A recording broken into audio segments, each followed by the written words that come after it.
essas situações que têm acontecido também na nação, tantas frentes de dificuldades, e o que nos resta mesmo é a questão de buscar o Senhor para que o Senhor possa ter misericórdia de nós.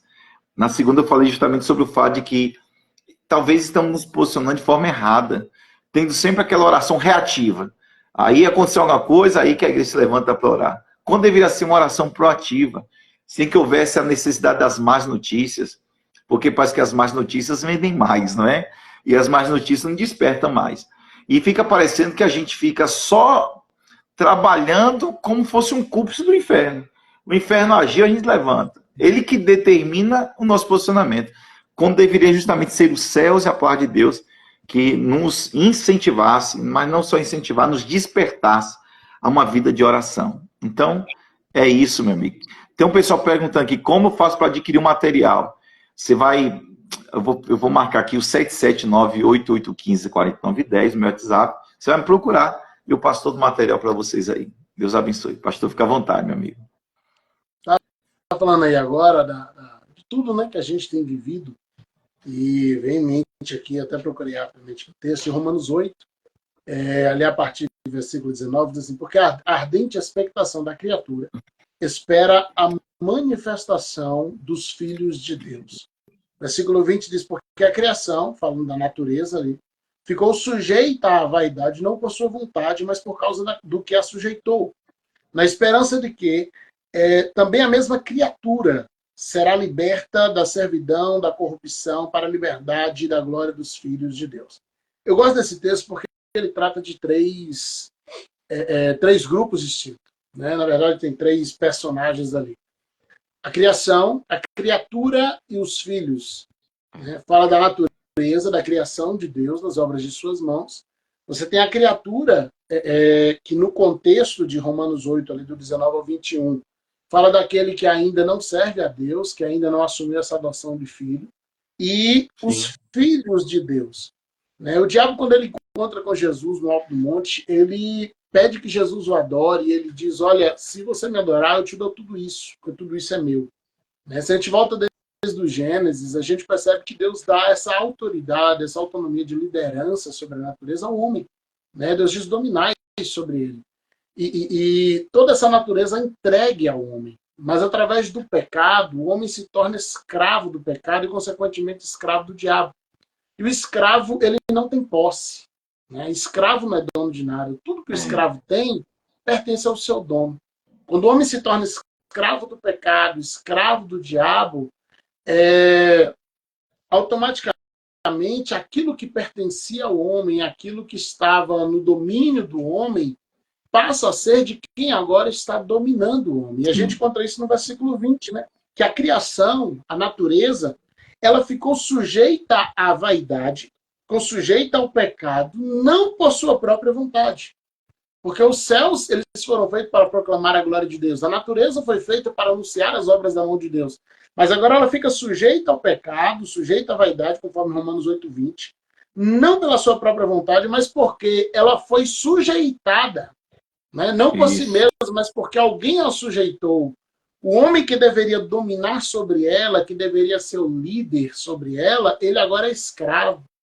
E automaticamente, tudo que é dele, o diabo passa a dominar. Né? E aí é interessante esse texto de Romanos 8:19, porque fala que há uma ardente expectação da criatura, a ardente expectação da criatura que espera a manifestação dos filhos de Deus. Ou seja, nós temos a natureza gemendo, né? E aí entra a pergunta que muitos fazem, é Deus que está promovendo o tsunami? É Deus que está promovendo o terremoto? É Deus que está promovendo todas essas catástrofes naturais que estão acontecendo? E biblicamente não. Biblicamente a natureza está gemendo, porque ela foi criada para glorificar o nome do seu Criador. Ela foi criada para glorificar o nome de quem criou ela, para anunciar as obras da mão de Deus. Mas agora ela está sujeita ao pecado por causa de uma criatura, do homem que, sendo dono dela, se tornou escravo e perde o direito de posse porque alguém domina sobre ele. Isso. Né? E a gente percebe nesses versículos, pastor, que não é só a criação, mas a própria criatura, o próprio homem do pecado, o próprio homem escravizado, ele está aguardando que os filhos de Deus se manifestem. Sim. Ele está aguardando que aqueles que já foram libertos, liberte a criatura. Porque se os filhos libertarem aqueles que estão escravizados, não é só pessoas sendo libertas, são territórios sendo devolvidos para o verdadeiro dono. Pronto. Quando eu sou liberto, tudo que é meu sai da escravidão do diabo. Eu volto a ser dono do que é meu. Porque agora eu já não sou mais escravo, então eu ganho direito a acesso, eu ganho direito à posse. E a expectativa da natureza, conforme o versículo 21, é de que essas pessoas, eles na esperança de que também a mesma criatura, o mesmo homem do pecado, as mesmas pessoas que estão escravizadas, será liberta da servidão, da corrupção, sabe que elas são servas da corrupção, para a liberdade da glória dos filhos de Deus. Ou seja, há uma expectativa da natureza, há uma expectativa da terra, para que o homem seja libertado do pecado, para que o homem deixe de ser escravo e ele volte a ser dono da terra. Porque qual é a promessa para os servos de Deus? Que aquilo que eu coloco a mão, aquilo que eu piso é abençoado. Né? Mas, sim, para isso, a igreja tem que se posicionar. A igreja tem que entrar na guerra espiritual, na batalha espiritual. A gente entender que a nossa guerra não é só no mundo físico. A igreja, ela aprendeu a disputar a política. A igreja aprendeu a conversar e a estar em todos os meios da sociedade. E isso foi bom, né? Porque agora a gente está inserido em todas as áreas. E, de fato, Deus precisa de trabalhadores em todos os setores do reino. Sim. Mas, ao mesmo tempo, a igreja, com isso, ela passou a militar com a sua própria força, com a sua própria coragem, com o seu próprio potencial, com a sua própria capacidade. E ela parou a guerra espiritual, ela parou de ir para a oração, ela parou de buscar no jejum, de se consagrar. E ela está militando com a sua própria força, lutando contra carne e sangue, ao invés de estar lutando contra as potestades espirituais. A gente já não ora para que seja repreendido as potestades e principados que estão governando sobre a nossa nação. Eu falo dos espíritos malignos que estão por trás de muita coisa que está acontecendo. A gente está combatendo o escravo do diabo. A gente está combatendo o homem. A gente está combatendo aqueles que estão sendo escravizados e que estão lá fazendo o seu papel de ímpio. Porque cada vez que eu vejo notícias de coisas terríveis que estão acontecendo aí, isso não me assusta, porque é o ímpio sendo ímpio. É o diabo sendo diabo. O problema não está no ímpio ser ímpio, no diabo ser diabo, porque eles nasceram para isso, eles estão fazendo o que lhe é pertinente. O problema está quando a igreja não está sendo igreja. É quando tem um colega meu que diz o seguinte: o problema não é o mundo dormir nas trevas, é a igreja dormir na luz. E talvez nós passamos por um processo de que criamos um ministério de manutenção, mas não um ministério de mudança sobre das pessoas. Também nós estamos criando igrejas locais, e não a igreja como corpo de Cristo, mas a igreja como organização e estruturas, que elas só se mantêm, elas ficam no mesmo processo de manutenção, mas não fazem nada que mude o ambiente onde elas estão. E quando você for de domínio, na sexta-feira eu estou dando lição para os homens da igreja, e é a mesma palavra que aparece lá em Gênesis capítulo 1, a partir do versículo 26, quando ele fala, macho e fêmea os criou e dominará sobre todas as coisas. Agora, olha que interessante, que as pessoas podem olhar um texto como esse, que o senhor acabou de ler, sobre a natureza que está gemendo até agora. Mas qual o projeto de Deus para a natureza? O que tem a ver essa questão da natureza? E aí, meu Deus, parece uma pergunta tão boba que eu vou fazer agora, mas despertando as pessoas que estão aqui, na nossa live de hoje, é que o homem foi feito para dominar sobre todas as coisas. Mas a própria natureza domina esse homem escravizado. Justamente por causa que o pecado afetou até mesmo o raciocínio, intelectualidade desse ser humano. Então, quando eu estava com os homens na sexta-feira, eu perguntei, nós estávamos debaixo de uma árvore, né? Fomos para a rua e ficamos estudando assim, na mesa, debaixo de uma árvore. Aí eu perguntei assim, vocês acham que essa árvore pode dominar vocês? Aí os homens categoricamente falaram, não tem como. Eu falei, com um serrote vocês derrubam uma árvore dessa, uma motosserra, um machado. Eu falei, não, a gente derruba. Eu falei, mas olha como o pecado do homem. Uma árvore que você acha, uma planta, que você acha que você poderia dominar, essa planta te domina. Aí eles falaram, como assim, pastor? Eu disse, a cocaína é uma planta. E a cocaína está dominando pessoas, dominando famílias, dominando nações. É uma planta. Mas olha a que nível de pecado o homem chegou devido à queda do homem, de que uma planta pode dominar um homem. Por exemplo, o alcoolismo, quantas pessoas morrem hoje? É uma planta. Como o tabagismo, também é uma planta. Então quer dizer que uma planta que a gente tem o poder de arrancar com a própria mão, ela tem poder de nos dominar. Por quê? Porque essa natureza também foi afetada pelo pecado do homem. Então, é necessário que haja um resgate, que a gente entende escatologicamente que isso é um pouco mais à frente, mas um resgate pela manifestação dos filhos de Deus. Isso é muito poderoso, pastor. Isso é muito poderoso. Nós temos trabalhado para ter igrejas grandes, pastor. Agora, a falta que eu sinto esses dias é de igrejas relevantes. Sim. Nós temos megatemplos produzindo poucos. Né? Vou falar uma frase que, ó, gente, quem não sabe, o homem das frases é o pastor Gisiel, viu? Eu aprendo com ele. Mas eu aprendi uma frase seguinte, que nem toda igreja grande é uma grande igreja. Às vezes pode ser uma grande igreja, uma igreja grande sem ser uma grande igreja. Então pode ser uma estrutura grande, mas qual a relevância para a cidade, né? Então, esse é o ponto, né? Hoje falávamos sobre isso, a necessidade de construir reino, que às vezes estamos construindo torres para motivos próprios e o reino de Deus tem ficado de lado. Então, há uma necessidade da igreja assumir o seu papel de filho, assumir o seu papel. Versículo 22 de Romanos 8 fala assim, porque sabemos que toda a criação, que fala da natureza, ela geme e está juntamente com dores de parto até agora. Há um clamor da terra. Né? A terra tem levantado com suas ondas, com seus terremotos, com seus maremotos, com seus tsunamis, e muito disso a gente atribui a Deus, a gente atribui ao diabo, e precisamos entender que há um gemer da terra, porque ela também quer ser resgatada. Ela não foi feita para ser usada para o pecado, e hoje, para onde a natureza olha, ela é usada para o pecado, como o senhor citou aí. Aquilo que deveria estar sob o nosso domínio está nos dominando. Né? Aquilo que deveria estar sob o nosso controle está nos controlando.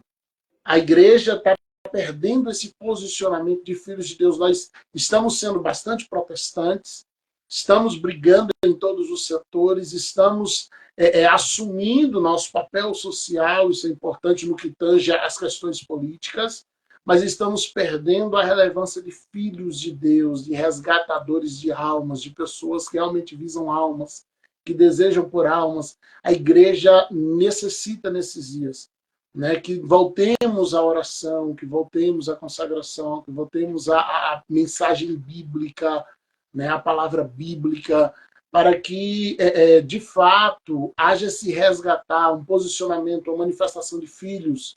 É interessante essa questão porque é impossível que haja uma manifestação em ambiente privado, em ambiente oculto.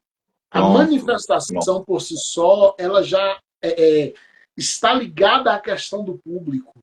Né? Se eu manifesto, alguém tem que assistir isso, uma manifestação automática, é até redundante falar uma manifestação pública, porque a manifestação por si só, ela é pública.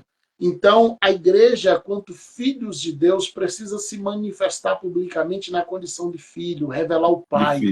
Nós estamos tentando substituir Jesus quando deveríamos representá-lo. Deveríamos ser um representante de Cristo, e nós estamos tentando ser substitutos de Jesus no coração das pessoas, na glória do milagre que acontece no culto, na honra do que Deus tem feito.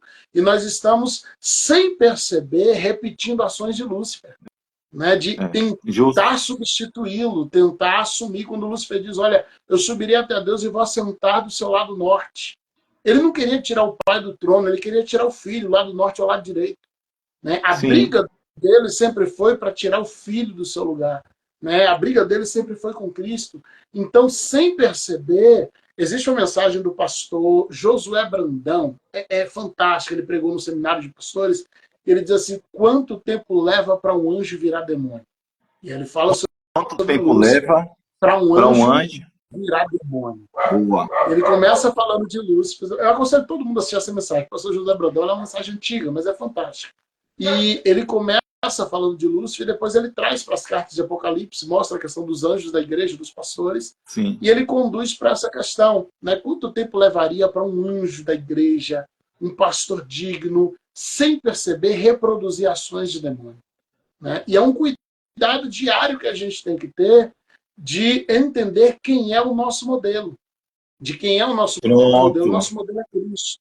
Nós temos um Deus que se despiu de sua glória, se esvaziou e se manifestou como homens.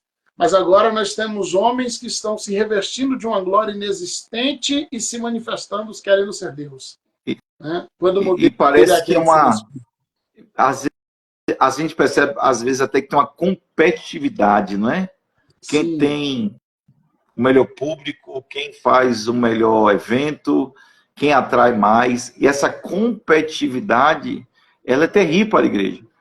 Falando em relação a isso, eu lembro de uma frase, é uma frase que não é nem de um teólogo, uma frase ali, salvo engano, do século XVI, que alguém diz que o diabo, que é Lúcifer, ele preferiu ser senhor do inferno a ter que ser servo nos céus. Preferiu ser senhor no inferno a ter que ser servo nos céus. Ou seja, o inferno é um lugar bom, mas desde que eu mande, para mim tá tranquilo. Uau. O desejo pelo poder, né? Eu desejo pelo poder. O desejo pelo poder. E aí a gente precisa ter esse cuidado, porque às vezes o que a gente acha que está governando, que eu estou governando, na verdade é o que me governa, né? Às vezes tem coisas que eu acho que eu estou governando. É como Lúcifer, ele acreditou que ele estava governando um reino, e o que ele não percebeu é que ele estava sendo governado pela própria soberba, pelo próprio orgulho, pela própria megalomania. A gente acredita estar no controle quando, na verdade, está sendo controlado. Né? Quando Jesus fala de Mamon, ele diz assim, ninguém pode servir a dois senhores. E eu acho interessante que muita gente atribui Mamon a dinheiro. Né? E eu sempre falo assim, o dinheiro é neutro. O dinheiro que você vai ali e compra um alimento, aquela mesma nota o vendedor vai na outra esquina e compra cachaça. Porque o dinheiro não é o problema, é o coração de quem está com o dinheiro na mão. Né? E Mamon, ele é um espírito de avareza. Ele é um espírito que controla os homens para amar o dinheiro. Para você se apegar e se tornar escravo do dinheiro. E aí gera o problema. O amor ao dinheiro, a escravidão ao dinheiro. Né? O espírito de avareza que corrompe o coração dos homens. Então, essa questão, nós precisamos entender e descobrir, reconhecer tudo que tem nos controlado nesses dias. Tudo que tem governado sobre o nosso coração. Tudo que nós achamos que estamos no controle, mas na verdade tem coisas nos controlando, tem coisas... E o Senhor, quando diz assim, olha, a manifestação dos filhos de Deus, o que está dizendo isso aqui? A manifestação dos livres. A manifestação daqueles que têm contato com o Senhor e que foram libertos. E que agora não vai se colocar de novo em jugo de escravidão. Mas às vezes estamos sendo escravos da avareza, da soberba, do orgulho. Às vezes estamos sendo escravos da necessidade de controle, da necessidade de domínio, quando precisávamos nos render. É o lugar mais alto para a gente chegar nos pés de Jesus. Amém. E aí a gente volta para a oração. Né? O lugar mais alto para a gente chegar nos pés dele. É o lugar mais alto que dá para eu subir, é prostrado nos pés dele, é no lugar secreto. É estando com ele. Quando Jesus chama os 12 discípulos, a Bíblia diz que ele passou a noite em oração, e de manhã ele escolheu 12, a quem ele designou apóstolo, para estar com ele. Não era para trabalhar, para fazer serviço, não era para estar com ele. O lamento de Jesus no Getsemane com Pedro é: Pedro, você não conseguiu orar nem uma hora. E aí, quantos cristãos hoje que já há muito tempo não conseguem orar nem meia hora? Interessante, né, pastor? Uma vez o Luciano Subirá, eu estava na reunião com o Luciano Subirá e ele fez a seguinte pergunta: qual foi a última vez que você orou a noite inteira para tomar uma decisão? Porque em Lucas 6, Jesus orou a noite inteira para começar uma missão, um projeto extraordinário e geracional. Afinal de contas, nós somos... Isso, e nós somos fruto dessa oração que ele fez em Lucas 6, a noite inteira. Agora é interessante que Jesus não faz nenhum milagre, não tem nenhum registro de curas, nenhum registro de algum grande ensinamento que Jesus fez, sem antes ser batizado e passar pela montanha da aprovação. E lá na montanha da aprovação, de uma certa forma aprovado pelo Espírito, que ele então começa o ministério dele. E baseado nisso, no ministério de Jesus, quando parecia que Jesus estava no auge do ministério, que todo mundo falava de Jesus, a gente vê isso muito nessa série The Chosen, né? Quando você vê mesmo, visualiza, você fala, meu Deus, era algo estrondoso. Mas no momento de maior pico do ministério dele, Jesus se retirava para um tempo de oração. O que é diferente para nós hoje? Parece que quando nós estamos crescendo, parece que, como você falou, nós estamos no controle. Então, se eu estou no controle, está dando tudo certo. Ou seja, nada está vulnerável, está tudo indo bem. E aí, domingo de manhã, eu preguei na igreja sobre o seguinte: homens de Deus não caem quando tudo está mal. Homens de Deus caem quando tudo está bem. É nessa hora que devemos, então, quando está tudo indo certo, nos esconder nele, né? Buscar sua presença. Deus não nos testa quando ele nos deixa em falta, pastor. Deus nos testa quando ele dá tudo pra gente. Repete essa frase aí que eu tive que anotar em algum lugar aqui, meu irmão. Nós não somos provados quando está faltando as coisas. Nós somos provados quando a gente tem tudo que precisa. Porque é difícil buscar Deus quando você não precisa de mais nada. Né? Porque é nessa hora que Deus vai saber, primeiro, o porquê você buscava Ele. Se era por coisas, nessa hora você vai parar de buscar. E Deus vai saber até que ponto essas coisas vai te afastar dele, até que ponto essas coisas vai te controlar. E o cuidado aqui é não deixar a bênção nos afastar do abençoador. Porque às vezes a gente está orando por uma bênção, quando a bênção chega, a bênção nos afasta do abençoador. Então, assim, tudo que nos governa, Deus vai tirar de nós. Meu Deus, tudo que controla o nosso coração, Deus vai tirar de nós. É. Você observa que Jesus chega para um jovem rico e Jesus diz, pai, ele diz, mestre, o que eu tenho que fazer para dar a vida eterna? Jesus fala dos mandamentos, tal. Na sequência, Jesus diz, vai, vende tudo que tem e me segue. Agora, a mesma Bíblia diz que Jesus tinha muitos amigos ricos. E Jesus nunca pediu isso para eles. Jesus era amigo do Nicodemos, do Arimateia, Jesus era amigo de Lázaro. Todos homens ricos. Havia mulheres ricas que ofertavam no ministério de Jesus. Jesus nunca pediu isso para elas. Por que isso? Porque aquilo que não me governa mais, Deus não tem por que tirar de mim. Aquilo que não me controla mais, Deus não tem por que arrancar de mim. Ele vai arrancar o que me governa, o que me afasta dele, o que me controla. O que a gente entende que não tem problema nenhum ser abençoado, nem ser próspero. O problema é se a gente coloca o coração naquilo, porque onde está o seu tesouro está seu coração. É uma ideia bem interessante, bem interessante. Ô pastor, baseado nessa palavra, então parece que quando algumas pessoas estão em uma posição de honra e permitem ser controlados, parece que aquilo que se torna um império, não sei nem se o termo império, mas aquilo que se torna algo que ele mesmo construiu, pode entorpecê-lo. Sim. A ponto de achar que fosse o mérito e não a graça de Deus.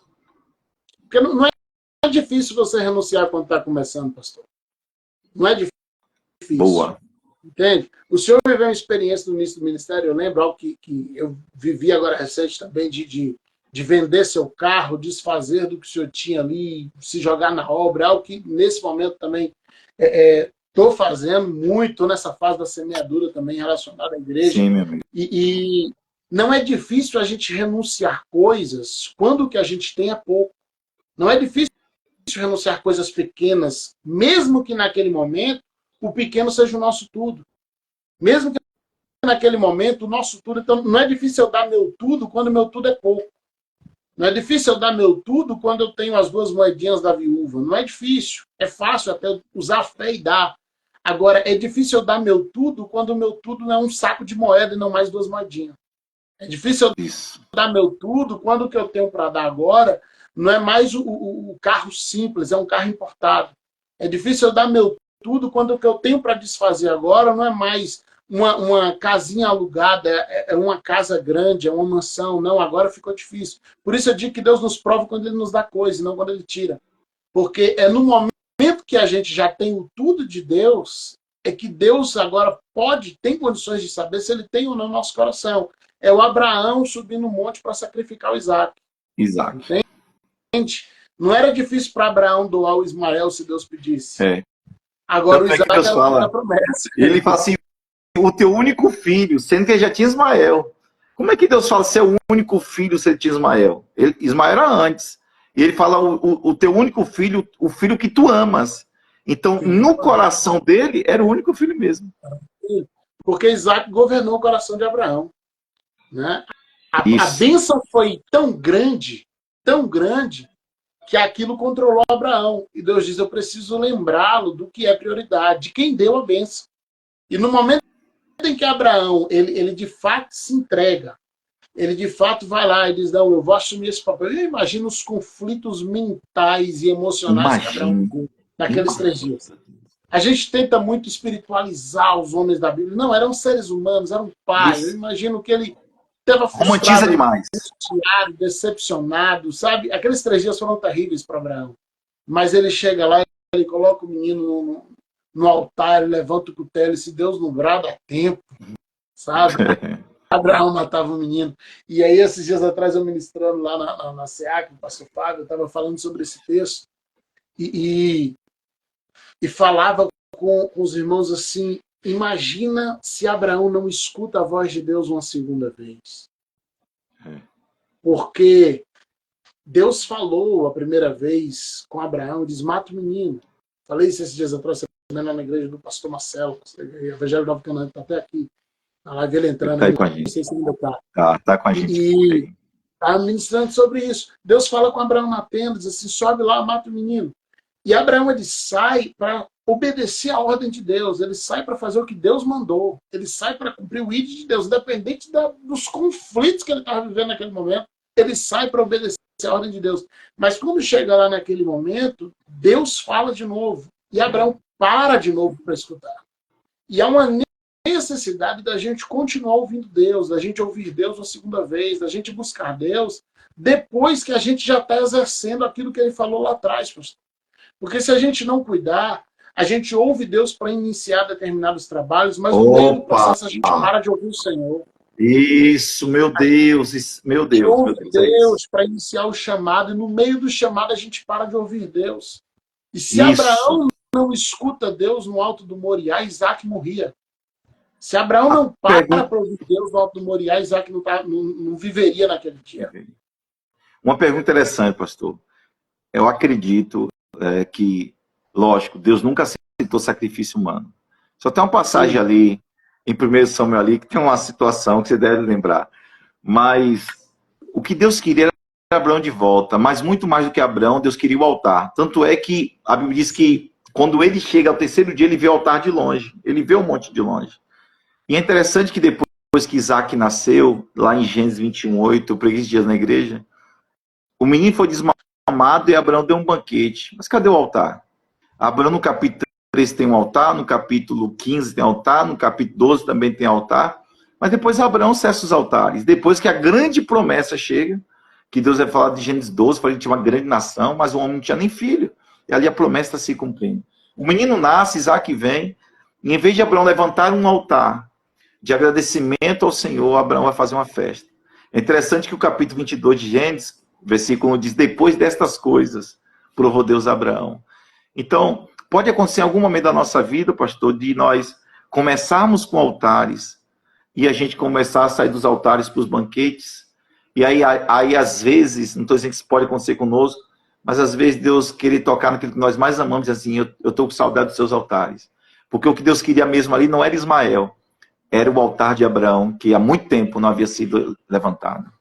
O sacrifício ali era o coração de Abraão. Nunca foi Isaac. Isso. Era o coração do Abraão. A gente observa que todo lugar onde Abraão levantou o altar, a geração dele foi abençoada. Isso, fala disso aí, meu amigo. Vai abençoar muita gente. O único lugar que Abraão não levanta altar ali na sequência anterior a Isaac é o Egito. É onde a descendência dele se torna escrava. Porque os altares que eu levanto hoje, a minha geração desfruta. Da mesma forma, os altares que eu deixo de levantar hoje, a minha geração sofre. Meu Deus. A próxima geração vai sofrer consequências dos altares que não estão sendo levantados nesses dias. Meu Deus do céu, isso é forte demais, pastor. Se tivesse talvez um altar no Egito sido levantado, o povo de Israel tinha sido escravizado em outro lugar, mas no Egito não. Porque Abraão levantou altar em Gerar, ele levantou em Betel, ele levantou em todo canto que ele vai passando. E a geração dele é abençoada em todos esses lugares. Mas quando ele chega no Egito, ele não levanta altar. Quando a geração dele passa por ali, ela se torna escrava. Então, a gente precisa entender que o que a gente está fazendo hoje, uma geração vai desfrutar ou vai sofrer a consequência. Isso é O que a gente sério. está produzindo hoje, tem uma próxima geração que vai receber. E a questão é, cadê os altares? É como o senhor está falando aí, nós trocamos o altar pelo banquete, a bênção tem sido tão grande. Por isso, eu repito o que eu falo aqui, a irmã está colocando escreve em línguas. Meu Deus. Como a gente estava falando aqui, Deus vai nos testar justamente quando Ele nos abençoa, pastor. Porque eu posso abrir mão para jejuar quando o almoço é o arroz com farinha e o ovo frito, mas é difícil abrir mão do almoço se for lasanha, se for a carne assada, se for churrasco. Sabe? Quando Davi ele chama Mefibosete, não estou trocando aqui, não. O filho Não, de Jonatas. Mefibosete. Vamos lá, que vai filho aqui, embola meio monte de coisa. E ele chama para dentro do palácio e ele vai falar assim, olha, de hoje em diante você vai comer aqui na minha mesa, você come do que eu como, você come do meu banquete, tudo que tiver na minha mesa você vai almoçar comigo todos os dias. E Mefibosete tem garantido um Isso é banquete forte, no palácio, gente. Isso é forte. todos os dias. Agora, na sequência, o Davi chama o Ziba, que era o servo do Saul. E ele vai falar assim, olha, Ziba, todos os dias. Primeiro, a partir de agora você serve Mefibosete. Segundo, a partir de agora, todos os dias, você vai fazer um banquete na casa do Mefibosete. Todos os dias. A pergunta que fica é, por que fazer um banquete na casa de alguém que nunca mais vai almoçar em casa? Por que fazer um banquete de tudo que ele gosta se ele nunca mais vai precisar comer em casa? Agora, o que Davi está armando na situação? Ele está na mesa do rei. Entende? Então, para que comida na casa? Eu falo que Ziba e seus filhos foram os escravos que comeram melhor na história da humanidade. Porque eles faziam um banquete todos os dias, eles comiam aquilo. O senhor deles nunca estava em casa. Então, por que Davi está fazendo isso? Ele diz, olha, amanheça aí, pergunta a Mefibosete, você quer comer o que hoje? Diz, eu quero comer o peru assado, quero comer isso, aquilo, carne da gazela. Ele fazia tudo e preparava a mesa. Por que Davi ordenou isso? Porque toda vez que Mefibosete entrava no palácio, Davi de cá sabia no seu coração, ele não veio por comida. Ele não veio por necessidade. Ele veio pelo prazer de estar na presença do rei. Ele não está aqui porque falta nada para ele. Ele está aqui porque ele tem prazer de estar comigo. Entende? Tanto que quando Davi foge ali do Absalão, o Ziba vai, inventa toda aquela história. E quando Davi volta, o Mefibosete já não consegue ir com ele. E entra ali o conflito de informação, porque Ziba conta a história dizendo que Mefibosete não quis ir. E Mefibosete diz, não, Ziba fugiu contigo e me largou para trás. Isso. E aí o Davi fala assim, não, pega tudo que eu dei para você de terras, de herança, divide meio a meio entre vocês, Ziba e viva. Aí Mefibosete vai dizer, não, meu senhor, deixa tudo para ele. Eu só quero permanecer na tua presença. Na presença. Entende? Então, é sobre isso. É Deus nos dar tudo para que a gente esteja pronto para largar o tudo e estar com Ele. E outra coisa que é importante, olha, é muito profundo isso, pastor, a gente precisava fazer uma live outro dia. Porque Mefibosete, querendo ou não, ele era uma sucessão direta para o trono. Afinal de contas, ele veio da casa de Saul. Davi não ficou com medo, ameaçado, de que Mefibosete desse um golpe de estado para estar com ele. E quem sabe testando seu coração. O que é diferente de Saul. Porque Saul, meu Deus, Saul mata as crianças pequenas, mata os sacerdotes. E tudo isso por causa do trono. Então tem muita gente que ama o trono, mas não quer... Quer dizer, ama o trono a tal ponto que prefere o trono à presença de Deus. A pergunta que eu quero fazer, pastor, como é que se constrói essa vida em Deus de que, mesmo que tudo se vá, se permanecer Ele, eu já tenho o melhor, o suficiente, o necessário? Porque a gente percebe numa nova geração, e eu falei isso pregando para os jovens agora, de que nós estamos enobrecendo tantos os talentos, estamos deixando de lado os caráteres. E aí você olha gente hoje que canta à vontade e prega igual louco aí, mas que já está se entregando porque nunca tiveram a vida com Deus. Por que a igreja está nesse processo de levantar tantos talentos, oportunizar tanto talento? Se chama a gente, se atrai gente, é o importante. Não importa se ele tem uma vida de oração de frente de Deus. Como é que a gente faz hoje como pastores para conduzir o povo até essa vida com Deus mesmo? Eu costumo falar com minha equipe aqui, eu falo assim, não deixa a grandeza do teu talento ruir pela fraqueza do teu caráter. Isso é Às forte. vezes, porque o caráter ele é a estrutura, ele é a coluna daquilo que é visível, né, que é o talento. A gente vê Isso. o talento, mas o caráter ele é a base, ele é a coluna. E se essa base é fraca, em algum momento o talento vai ruir, porque Meu não é suficiente. Deus. Não é Isso é sério suficiente. demais, gente. Né? A gente precisa parar o que dá resultado imediato e ver o que é resultado real. Ver o que realmente é bíblico, ver o que realmente é verdadeiro. E trazer a igreja de volta para essa realidade, onde o culto é realmente um culto a Deus e não um evento para glorificar o homem, para ajuntar É pessoas. isso. A igreja tem. A gente teve a fase que a igreja corria de um lado para o outro atrás de profetas. Era profetada, a profecia, a revelação. A gente entrou na geração que a igreja está correndo atrás de eventos. Então, quem faz mais evento ajunta mais pessoas, e aí vai passando. E trazer a igreja de volta a esse ambiente original hoje se tornou um desafio de coragem para pastores verdadeiros. Porque Sim, você tem que estar pronto sim. para perder gente. Você tem que estar É, pronto para abrir mão de muita gente. Trazer a igreja de volta para essa necessidade onde Jesus é suficiente. Né? Quando Jesus chega para os discípulos, ele diz assim, olha, quem diz os homens que eu sou? Ah, Elias, Jeremias, profeta, isso, aquilo outro. Aí Jesus vai para os discípulos e fala assim, e vocês? Quem que eu sou para você? Sabe? E essa é uma pergunta que ele tem feito para nós diariamente, pastor. Que cada cristão, em cada igreja, em cada denominação, precisa se responder isso. Quem é Jesus para mim? Porque se ele é só o curandeiro, quando eu tiver são, eu vou embora. Se ele é aquele que é, abre porta, então quando eu estiver bem financeiramente, eu vou embora. Se ele é aquele que me alegra em um momento de evento, se a igreja parar de fazer evento, eu vou embora. Se Jesus é. é uma distração para os meus problemas, quando eu estiver sem problema, eu vou embora. A gente precisa resgatar a ideia de que Jesus é Deus. Ele é Jesus Cristo, o Filho do Deus vivo, aquele que veio na terra, morreu por nós, e que mesmo que ele não faça mais nada por nós, ele já merece ser adorado pelo que ele já fez. A Isso. suficiência do Calvário precisa retornar para os nossos altares. A É. suficiência de Cristo. Pode falar. O pastor Esdras, ele pediu para o seu comentário aí, ele pediu para o seu comentário, ele tratou de um assunto. Eu preguei agora, eu fiz uma série de mensagens na igreja sobre a igreja Corpo de Cristo. Lógico, a gente está falando aqui com o pastor Gisel e outros pastores aqui que são absolutamente homens atuais, cheios de Espírito Santo, inteligentes, que tem uma leitura de igreja muito importante. E aqui não é uma palavra que eu vou dar que parece que eu sou ingênuo e inocente, mas entendendo que a igreja é muito mais do que isso. Então, eu dizia, nós estamos perdendo o foco do que é culto. Nós estamos consumindo o culto. Ah, se eu sentir que Deus está, amém. Se eu não sentir, aí ficamos lá também na questão do sentimentalismo, nessa questão do entusiasmo. Servindo a Deus E aí, na alma. justamente, na alma, é o almático. Tem os irmãos da SEMAP que entendem essa frase do almático. E aí, assim, a pessoa pergunta para você, a sua igreja tem estacionamento? A sua igreja tem berçário?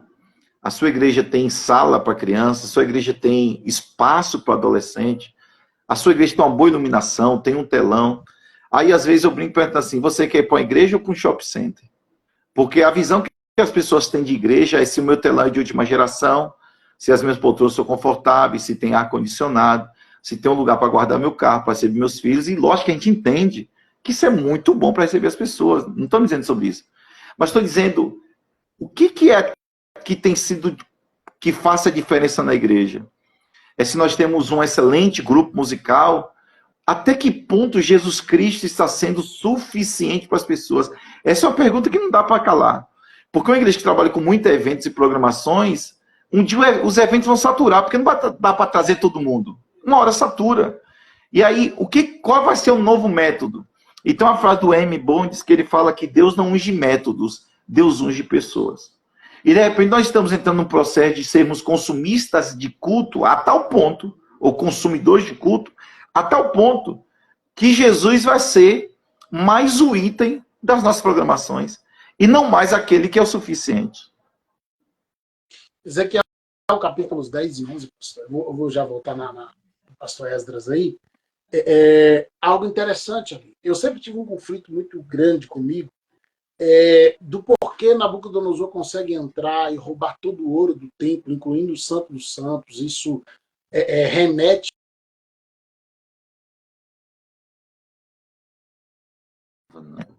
Meu filho. No lugar santo, no lugar santíssimo, ele toca em tudo, né? Ele ali na condição de general, depois quando ele se torna rei, Nebuzaradã vem como general agora e repete tudo aquilo.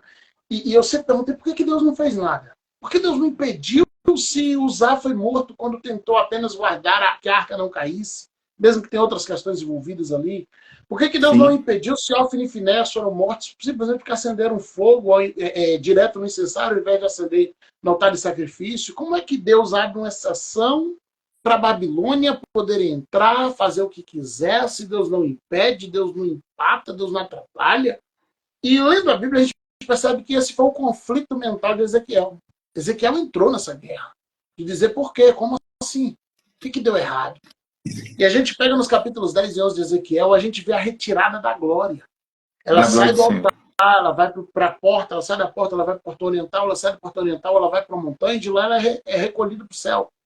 E ali eu aprendo que quando Deus retira a glória, não importa o valor financeiro de reconhecimento que a arca tenha, ela ainda custava a mesma coisa, era respeitada do mesmo jeito, honrada do mesmo jeito, venerada do mesmo jeito, mas ela perdeu a glória. E o que protegia ela era a glória. O que protegia o Santo dos Santos era a glória. Quando a glória é retirada, o diabo entra, toca, bagunça, rouba, e não acontece nada. Porque o que protege é a glória. Então, por que o inimigo tem conseguido entrar, sambar, fazer acontecer dentro de muitos ambientes? Porque a glória foi embora. A gente consagrou estruturas. E aí o pastor Eder até perguntou aí, dá uma palavra para músicos. A gente às vezes consagra ritmos. A gente consagra estilos musicais. A gente consagra jeitos. Músicos que, por vezes, eu falo de músicos, de pregadores, na pergunta dele, é o que a gente já está falando aqui, que não ora, que não consagra, que não busca, mas ele aprendeu a fazer. Ele aprendeu a fazer. No automático, é mecânico. Então o pregador aprendeu a emocionar o povo. O músico aprendeu a emocionar o povo. Ele chega lá, num dia que ele está sem unção nenhuma, e ele faz uma ladainha. E os almáticos choram, porque tem gente que chora vendo novela, vendo filme. E ele vai chorar dentro da igreja porque ele já está propício a isso. Os almáticos se derramam e o músico diz ok, deu tudo certo. O pregador diz ok, deu tudo certo. Mas aquilo não é unção. Eles foram emocionados por táticas, por estratégias, por um hábito daquele ministro, seja do louvor, seja da palavra, né? Pelo solo que foi muito bem projetado por um músico que sabia tocar de maneira melódica, fazer o pad ou um solo de guitarra de maneira mais melódica, as pessoas se derramam. Então, a gente tem que ter cuidado para não consagrarmos métodos e substituirmos a glória pelos métodos, porque o método pode funcionar, mas ele não tem a proteção que a glória dá. O que nos protege do ataque da Babilônia é a glória de Deus. O que nos mantém preservado é a glória de Deus. Se perdermos a glória, o ouro será roubado. Sabe? Se perdermos o espiritual, o material, o pastor se dissipa. Porque o que sustenta o material é o espiritual. Né? A palavra é: vos darei pastores. É a primeira coisa que alguém deveria procurar ao entrar na igreja. Quem é o pastor dessa igreja? Qual o caráter dele? Qual palavra que ele carrega? O que esse homem de Deus tem para me oferecer, ou essa mulher de Deus? Mas não, às vezes o pastor, a pessoa vai descobrir quem é o pastor depois que ela já está na igreja, porque a preocupação é essa daí. Tudo isso que estamos colocando aqui, nossas igrejas oferecem, não é um combate a isso, não. O conforto, a sala das crianças, o estacionamento, não é, isso é necessário. Mas não deveria ser o critério para estar na igreja. Eu deveria procurar quem é o homem de Deus que está lá, qual a unção que essa casa carrega, qual é a palavra que é ministrada. Eu ouvi um pastor falando há alguns dias: procura a igreja mais próxima da sua Bíblia e não mais próxima da sua casa. Porque às vezes a gente está indo para mais próxima de casa e ela está mais longe da Bíblia. Né? E precisamos voltar para a palavra, pastor. A glória ainda tem que ser prioridade. eu imagino o coral de anjos ou de levitas. A Bíblia fala sobre 38 mil levitas trabalhando no templo de Salomão, desses 4 mil eram músicos. Sabe que um coral de 4 mil pessoas tocando Meu trombetas, Deus. alaúdes, cântaros, no topo de uma montanha.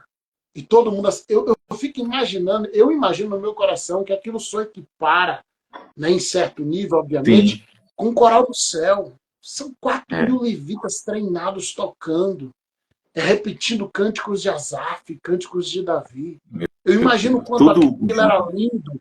E quando a gente entende o quanto aquilo era lindo, a gente percebe porque foi tão fácil deixar de lado a glória. Porque se tornaram profissionais. E aí eu repito o que eu falei a live toda. Deus não vai nos provar quando a gente tem pouco, Deus vai nos provar quando a gente tem tudo. É nessa hora que eu já estou suprido das minhas necessidades. Já estou suprido dos meus talentos, que Deus vai saber se ele ainda é importante para mim.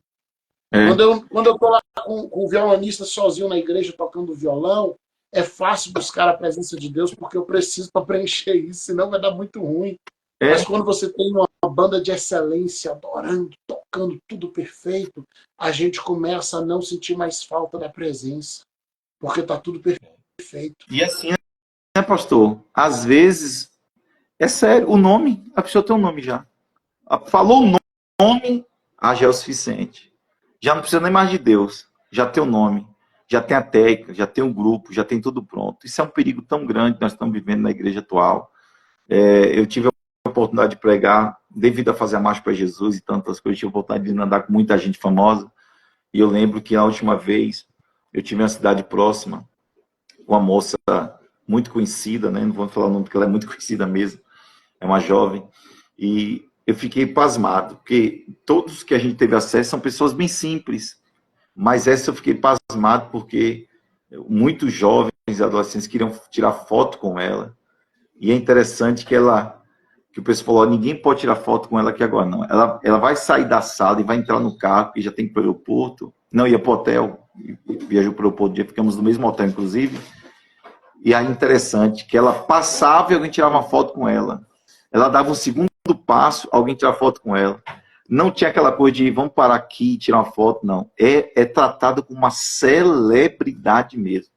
O nome da pessoa é mais forte, maior do que o nome de Jesus. Infelizmente, tem pessoas que alimentam isso dentro da igreja. E tem gente que eu já vi, ó, se fulano não for cantar, eu não vou para a igreja. Se fulano não for pregar, eu não vou para a igreja. Aí eu falo, rapaz, interessante. Eu acho que o pastor Israel passou por isso. Mas eu vim de igreja que eu não tinha essas opções, sabe? Não tinha essas opções. Eu não tinha que, esse é pregador bom, esse não é. Esse é o cantor, não tinha. Essa opção para mim não existia. Para mim só tinha Jesus mesmo. E se a mensagem fosse boa ou não fosse, o cardápio era aquele que tinha. E a gente ia para a igreja por causa de Cristo. Eu lembro que os retiros de hoje são bons demais. Retiro hoje tem uns que leva, tem uns que traz. A gente é em cima de D20, rapaz. Tô em cima de carroça D20, né? De carroça D20. Era pão de sal, era só isso. Olhe lá, tiver salsicha. Hoje tem tudo. Tem o cardápio de manhã, o cardápio de noite, meio-dia. A gente só tinha isso.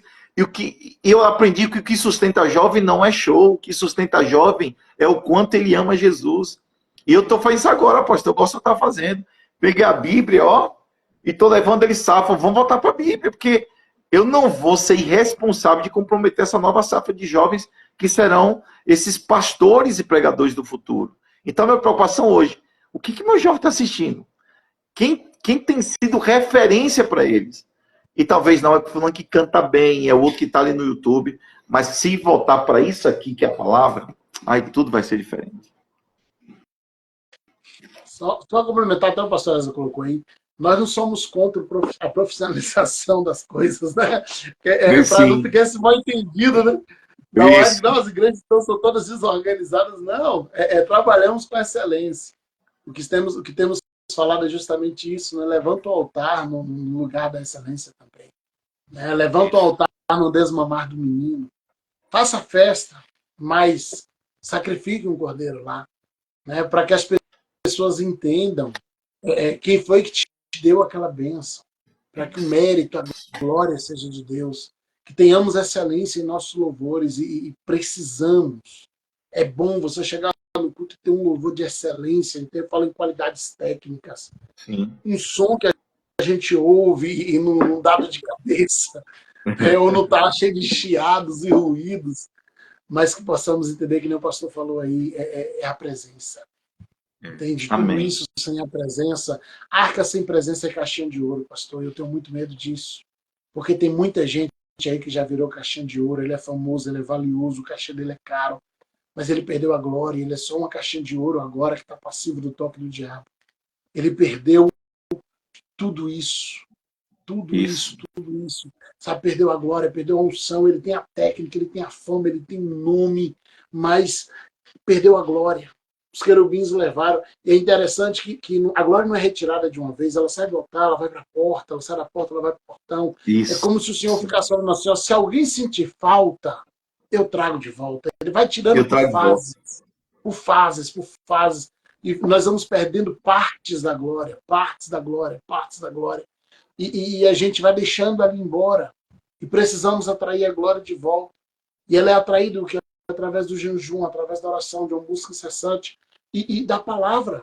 Quando Adão perde o acesso ao jardim, ao ambiente de prazer, onde ficava a glória de Deus, a manifestação de Deus, a Bíblia diz que em volta do local Deus coloca uma espada flamejante, que fica ali guardando para que Adão não passasse. E revolvia, né? A espada revolvia. Ela ficava circulando. Agora, quando nós chegamos no Novo Testamento, nós aprendemos que a espada é o quê? É a palavra de Deus. Então, assim, passa pela espada e você retoma o acesso à glória. Só precisa passar por ela. Passa pela palavra e a glória vem. Né? A gente pega, eu falo dos rios de Deus, quando a gente pega os textos proféticos, águas na profecia, fala da palavra, rios fala de uma manifestação do Espírito, assim como o mar fala de povos, de nações, a gente botar aqui em ambientes proféticos, de textos proféticos. Então, águas fala da palavra, mas rios fala de uma manifestação do Espírito. Então, onde eu tiver muita água, vai se tornar um rio, pastor. Se eu pegar um lago e começar a encher, ele vai transbordar, ele vai começar a jorrar. Isso. Onde tiver muita água, vai virar rio. O que eu aprendo isso é levar para o lado profético. Onde houver muita palavra, vai automaticamente ter manifestação do Espírito. Meu Deus. Onde houver muita palavra, vai ter manifestação do Espírito. Se é a palavra de Deus que está sendo pregada, o Espírito vai testificar isso com sinais. O Espírito vai testificar isso. Então, a gente precisa retomar a palavra de Deus. A Bíblia tem que voltar a ser o centro. Cristo voltar a ser o centro na igreja. Porque quando a palavra for pregada de volta em cada igreja, em cada templo, por cada pastor, vai haver manifestação do rio, do Espírito Santo. As muitas águas formam rio. Então, esse é um tempo de voltarmos para a palavra. E a palavra vai nos conduzir à presença. Não há como estudar a palavra e não querer a presença. Não sei que a gente esteja estudando de cabeça para baixo. Né? A palavra nos leva para a presença. A palavra nos faz querer Deus. Você estudar sobre Deus e não desejar o Deus do estudo não faz sentido. Né? Como a gente tentar comer a página do livro de receita. Salmos 34:8 diz: provai e vede que ele é bom. Experimentai. Você vai para Pedro fala assim, olha, desejai afetuosamente como meninos novamente nascidos, leite racional, não fermentado. Aí ele chega no versículo 2 e fala assim, se é que já provaste que o Senhor é bom. Ele está fazendo menção a Salmos 34:8. Ele diz, se você não experimentou, você não consegue desejar desse livro. Oh, meu Deus. Porque Deus quer ser experimentado, Deus quer ser desejado, quer ser saboreado. Não quer ser... E é um Deus que se permite, que não é indiferente, que se permite. Só para finalizar, Apocalipse 3:20, ele diz, eis que estou à porta e bato, se alguém ouvir a minha voz e abrir a porta, entrarei, serei com ele comigo. E descobri que aquele cear com Jesus era a melhor refeição do dia, já que o judeu tinha 3 refeições principais, mas aquele cear no grego era a melhor refeição do dia. Eu acho interessante que ele disse, se alguém, ele diz, não tem que ser o profeta, o pregador, o pastor, alguém tem interesse, alguém quer se relacionar. Mas o que eu acho interessante é que ele fala assim, eis que estou à porta e bate, se alguém ouvir minha voz. Então isso quer dizer que quando ele bate na porta, ele fala. E a pessoa não ouve o bater, mas ouve a voz dele. Então talvez nós estamos confundindo bater da porta com a voz dele, mas quer dizer que ele está falando. O problema é que às vezes a porta está fechada, e ele não vai invadir, mas ele não é indiferente. Ele quer se relacionar com o homem. É muito extraordinário. Agora, olha que interessante aquilo ali no contexto judaico. O judeu, ele não senta à mesa com alguém que ele tem pendência. Que tem o quê? Com alguém que ele tem a pendência. Tá. A mesa é para pessoas perdoadas, é para alguém que você... O judeu ele só senta à mesa com alguém que ele já tem tudo resolvido. Meu Deus. Não senta à mesa enquanto tiver dívida. Então, quando Jesus está dizendo, olha, se abrir a porta, eu vou entrar e sentar à mesa com você, está dizendo, o ato de você ouvir minha voz e abrir a porta faz com que todas as suas pendências sejam resolvidas. É Isso forte. aqui é perdão, é restauração, sabe? É muita coisa envolvida com a disposição dele de assentar à mesa conosco. Porque aquilo é dito no contexto deles.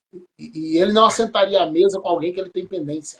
E afinal de contas, era Jesus teria dívida com alguém ou a igreja tinha dívida com ele? Então, o maior procurando se relacionar com o menor. Ele que É perdoa. interessante. A gente aprendendo com Jesus. Só para Pastor, essa questão. Sim. a gente não percebeu, passou mais de 1 hora, você acredita? Já foi? Eu tô nem olhando a relógio. A conversa está tão boa que eu vi aqui agora. Mas pode finalizar, por favor. Não, só essa questão da casa, né? Ele começa do lado de fora e quando você abre automaticamente o acesso à sala. E eu falo assim, a sala é o lugar que você engambela a visita. Você serve água na sala, você serve um cafezinho na sala. Por que a gente serve coisas na sala? Para a visita não querer ir para a cozinha. Você faz o visitante ficar confortável na sala para ele não querer vir mais para dentro. Então você dá tudo que ele precisa na sala para ele não querer adentrar na sua intimidade. Então você recebe ele bem na sala. Mas Jesus ele não quer ficar na sala, ele quer ir para a cozinha. Né? Ele fala, não me engambela na sala, eu só entro se for para entrar por completo. Aí quando ele chega na cozinha, ele vai para o cúmulo do absurdo. Diz assim, olha, se quer realmente ter um secreto, então bora para o quarto, entra lá e fecha a porta. Aí eu pergunto, quantas pessoas o senhor colocaria dentro do teu quarto e fecharia a porta? É o nível de intimidade que só o cônjuge tem. Né? Isso. O nível de intimidade que só o nosso parceiro de vida tem. Então, ele bate a porta, mas ele diz, eu não quero a sala. Não tenta me enganar, não tenta me servir cafezinho. Eu não vim aqui para você me deixar confortável sem abrir a intimidade. Ou a gente vai ter intimidade ou nem abre. E aí da sala ele vai para a cozinha onde ele te perdoa de todas as pendências. E uma vez perdoado, ele vai para o quarto. Agora no quarto não é para o pai me ouvir. Não, Jesus entra no teu quarto, fecha a porta e o teu pai que te vê em secreto. No quarto eu não entro para ser ouvido, no quarto eu entro para ser exposto. Lá Deus me vê. Isso. Quando eu chego no secreto, eu sou exposto. O meu verdadeiro eu é exposto dentro do quarto. Então ele quer me expor, ele quer me levar para um ambiente secreto, não é público, é secreto, onde ele me expõe da forma como eu sou para que ele me honre publicamente. Né? Quando eu vou para o jardim do Éden, Adão peca. Qual é o pecado de Adão? Ele come uma fruta, botando o lado humano da coisa, o lado material. Sim. Suponhamos que aquela árvore ele tivesse 10 frutos, o Adão e a Eva comeu um. Qual era o melhor jeito de esconder aquele pecado? Sei lá, tinha que produzir uma fruta falsa e colocar no pé, vai que Deus contasse. Adão não tenta esconder o pecado. Ele não tenta esconder o buraco que a fruta deixou na árvore. Adão tenta esconder o que o pecado expôs, ele tapa a nudez. Isso. Porque o pecado isso é importantíssimo. E Adão não tenta esconder o pecado, ele esconde o que o pecado expôs. Quando alguém esconde o pecado, ele não está escondendo o pecado, não é adultério que ele está escondendo. Ele está escondendo o caráter dele, está escondendo o que aquele pecado expôs da vida dele. Então ele tenta tampar a nudez. Então ele faz uma veste que para ele é satisfatória. Ele faz uma veste de figueira, uma espécie de avental, para ele está satisfatório o que ele faz. Ele tampa seu pecado com recursos próprios. E para ele é satisfatório. Agora, quando Deus chega, Adão se sente nu. Porque o que a gente faz para cobrir nossas mazelas só é satisfatório para nós. Ele não serve para o olhar de Deus. Sim. Porque assim como o pecado expõe nossa natureza, o olhar de Deus sempre vai expor quem a gente verdadeiramente é. Então Adão está vestido, ele está satisfeito. Era a primeira vez que o Adão se apresentava vestido diante de Deus e era a primeira vez que ele se sentia nu. Porque ele cobriu o seu erro com recursos próprios, mas aquilo que o homem produz não é suficiente diante do olhar de Deus. E Deus vai despir ele de volta e vai vesti-lo agora com roupas que Deus deu. E aquilo que Deus dá é o que verdadeiramente cobre o que o pecado expõe. Só o que Deus produz cobre o que o pecado expõe. Só o que Deus dá cobre o que o pecado está expondo. Isso é muito poderoso. Então o Senhor nos chama para o quarto, justamente não é para nos ouvir, é para nos ver. A gente vai lá para nos ver. Nesse mesmo versículo, que é Mateus 6,6, ele coloca o nome Pai duas vezes, no mesmo versículo. E essa palavra quarto, tá estudando esses dias, a palavra quarto é também um lugar que armazenava bens. Por isso que ele fala de fechar a porta. Isso mostra que nesse lugar existem riquezas que Deus libera sobre nós. Revelações, preciosidades. E só o Pai pode produzir isso. Então ali, nós não somos colocados como um servo, mas somos apresentados como filho. Ó, pastor, é muito profundo, viu? É muito profundo, meu Deus, é muita coisa. Tem gente aí. Gente, ó, é melhor assim, você que está assistindo a gente, 11h22, é melhor a gente deixar uma segunda parte, pastor.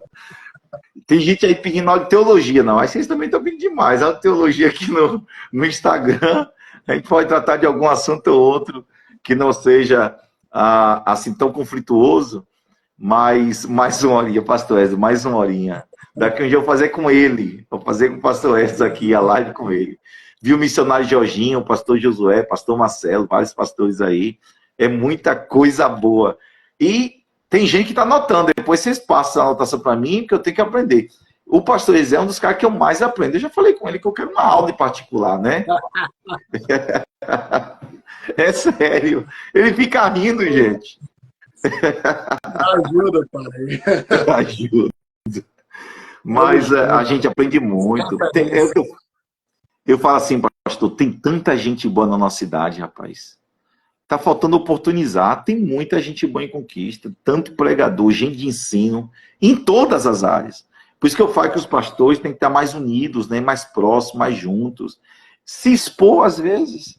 Ficamos tão preocupados com a nossa reputação que deixamos de nos abrir para abençoar outras pessoas, né? Isso é uma coisa muito complicada. Mas eu louvo a Deus pela sua vida, pela sua família, pela igreja.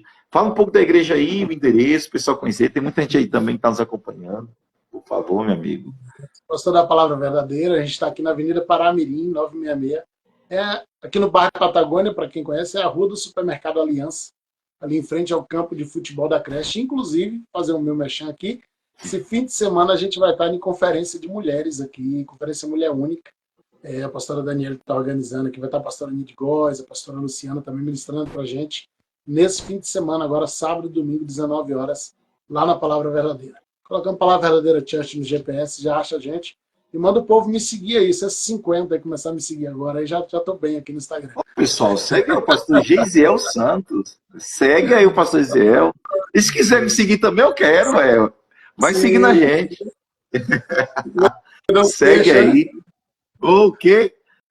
Olha, eu sei que para muita gente foi uma live de muito aprendizado, talvez por isso que muita gente estava cobrando essas lives com os irmãos, com os pastores, que é muita revelação de Deus, muita direção, respostas, edificação, e a gente fica muito feliz. Amanhã, inclusive, é o pastor Isaac Valverde. Você conhece o pastor Isel? Pastor Isaac? Não conheço pessoalmente, não, já vi ministração. Pronto, eu vou lhe apresentar, ele vai lhe abençoar aí também, que é um homem de Deus muito querido. É aqui de Conquista, mora em Ilhéus. Pastor Isaac Valverde, eu acho bonito. Para quem não sabe, o pastor Gisele também toca, né? Toca e canta. É uma boa inveja, porque eu não sei tocar nada. E o pastor Isaac Valverde, rapaz, ele é um músico, assim, muito bom, completo, e também um pregador excelente. Acho que o pastor Esdras deve conhecê-lo, outros aqui conhecem. Muito querido, muito abençoado, vai estar com a gente também. Tem o pastor Diego, eu quero até lhe apresentar depois, pastor Gisele. O pastor Diego Vasconcelos, lá de ele fala que é Arraial de Judá. Não é Arraial da Judá, não. Arraial de Judá também vai estar conosco aqui. Mas tem aí a conferência para mulheres aí na Palavra Verdadeira, que uma vez eu falei errado, Palavra Verdadeira Church. Nesse final de semana, é muito importante que todos estejam lá presentes. E eu estou passando para te agradecer, meu amigo. Me agradecer por tudo. Sempre que você tem ido lá no CEMAP.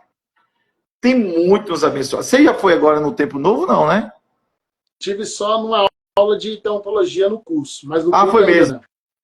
Não, você tem que ir lá ministrar sobre nós. Tem que ministrar sobre nós, em nome de Jesus. Não pode, não. Eu já estou até pecando, levando lá para nos abençoar. Meu Deus. Agora, você imagina eu pregando na igreja pastor Isiel.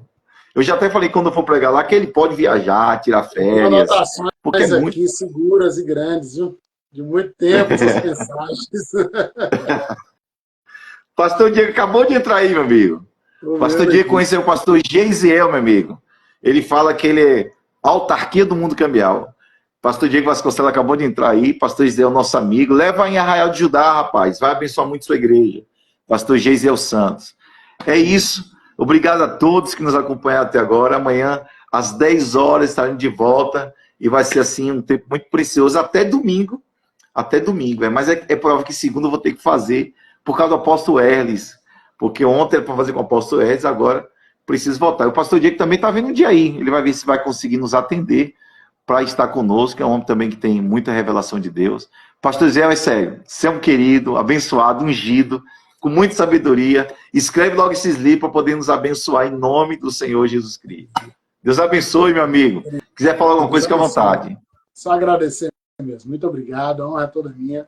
O senhor sabe o quanto eu te admiro. Isso é bênção para a nossa vida, para a nossa cidade.